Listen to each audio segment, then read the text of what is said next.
chilly Monday. I was supposed to run errands on my lunch break because I don't have anything else to do, and I kind of had a brunch situation because I got kind of hungry around 11. So I was gonna run some errands, and I don't think I'm gonna do that because this is what it looks like outside. Probably about 5 minutes prior to this, it was pouring, and here it comes.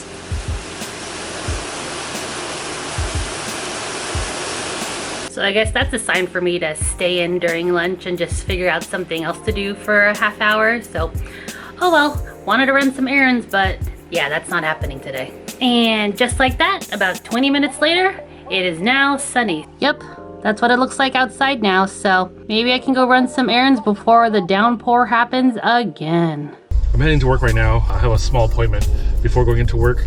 My shoulder, it's been hurting for the last few days. On Wednesday, it was kind of fatigued. And then by Thursday and Friday, it started becoming like a small, dull pain, but it was painful. And then by Saturday, got a full-on like sharp pain in my shoulder. So I went to a chiropractor to get it adjusted, just to see if I can maybe if it's a pinched muscle or a nerve or something. It felt like the bone, but I'm pretty sure grinding bone is a different feeling than that. But just by feeling it, it feels like there's like a small ligament.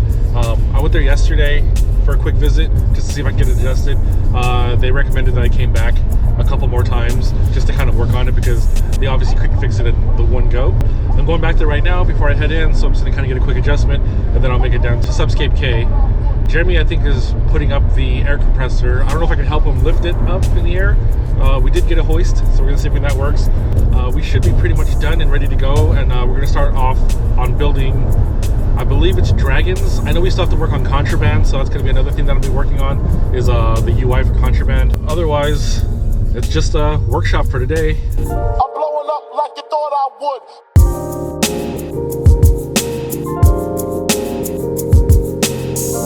Jeremy figured out how to. This is a dimmer pack. That's Node Red. And he's figured out. It's very simple, but not simple, but. Oh, it is simple. It is simple. Turning it off and on. But it was able to. Now we have automation over it. A custom controlled version of it that we create, or he created actually, that can actually turn this on and off. Yeah. So the concept does sound a little simple. It is starting off with a simple on-off, but later on, once we get fading, channel control, basically the whole gamut of controlling any of the light fixtures that we have.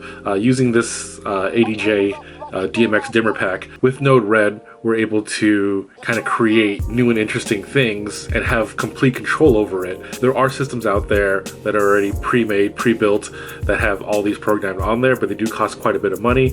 And during these COVID times, we are trying to not spend as much money. This is kind of a big breakthrough for us. So if it does sound simple, it's probably because it is, but it's also something that we've learned. So achievement unlocked. So I decided to chance it.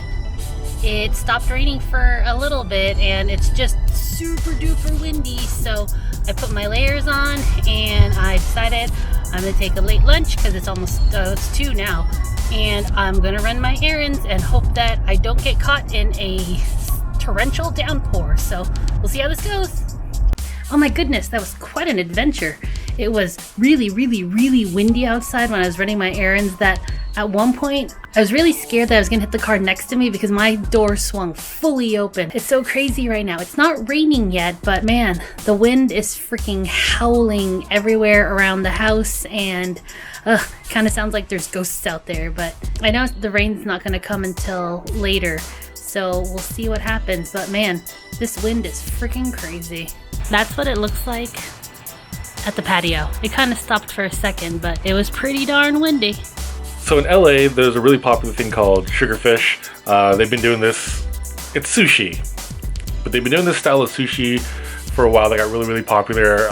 Instagrammers, it's basically what it is that made it super famous. It was really cool and it's really neat, very niche. It's a good marketing tool for them. So there's a place in Mira Mesa that we go to called Little Sakana. They started doing something very similar to it. We've been there before, we've had their stuff, love their stuff. To me, it's like a little bit above average. It's good stuff. Your usual suspects as far as like proteins go, the salmons, the yellowtail, the albacore, you know, the usual stuff. What they're known for over at Sugarfish is their to-go boxes. They look like See's candy, you know, when it maps out the entire what's in the box. Like you have to see what each truffle is, and it'll tell you like, oh, this was a coconut macadamia dark chocolate thing. This is how Sugarfish, but also now here in San Diego, Little Sakana does something similar to it. So it comes in this little box, real nice, and then bam, check that out. I believe they have 3 versions of this box. We got the soy mate or mate, I don't know. And then I got the official date. Official date. And Michelle got the official date. We actually forgot which one's which because they both say soy mate on top of it. Yeah, so each one is slightly different. They started about like $33 or something like that. And they go up about like $2 each different one. I did try the $35 one. You're looking at like almost like 15 pieces. You got your nigiris here. They give you a Philadelphia roll. I'm not a big fan of Philadelphia rolls, but you know, it's either California or Philadelphia roll. It's always one of those extra ones that they always give you, but there's that. Is this just smoked salmon or just regular salmon sashimi? Not quite sure. You get these little sauces right here, and each one of them has these little dots. So based off of what dot, they actually recommend you what sauce to put on them. So this right here is citrus ponzu, so the hamachi would be good with the citrus ponzu. If you don't know much about sushi, at least it's a good way to kind of try it out how the sushi chef wants you to try it out. It's a way to just kind of get you to like learn other fishes if you don't normally do these types of fishes in your sushi, or even if you're just not a big nigiri person like we are. I mean, I can pretty much tell you what some of these are just by looking at them, but if you're not familiar with other types of nigiri, at least here's a good way to kind of try them out. And these are all pretty, like, you know, shallow end stuff. It's nothing too crazy. I'm excited because I've been wanting sushi, and then he actually, would you mention this? Your friend or somebody's told you about it? I saw it on Instagram. Someone posted on Instagram, so I was like, oh, cool, they're doing something like Sugarfish. Yeah, so then I was like, well, I wanted sushi and we didn't have any plans for dinner, so I'm like, let's just do it. Let's just try it. Why not? I mean, we liked the Sugarfish one, so it's a cute little idea. When dine-in is available again, Little Sakana does do all you can eat. They give you a list. It's all you can eat. You can literally just mark down the ones you want. So there's no limit. You can just eat to your heart's content. It's not like Kura Sushi. It's the conveyor belt and they charge you per plate.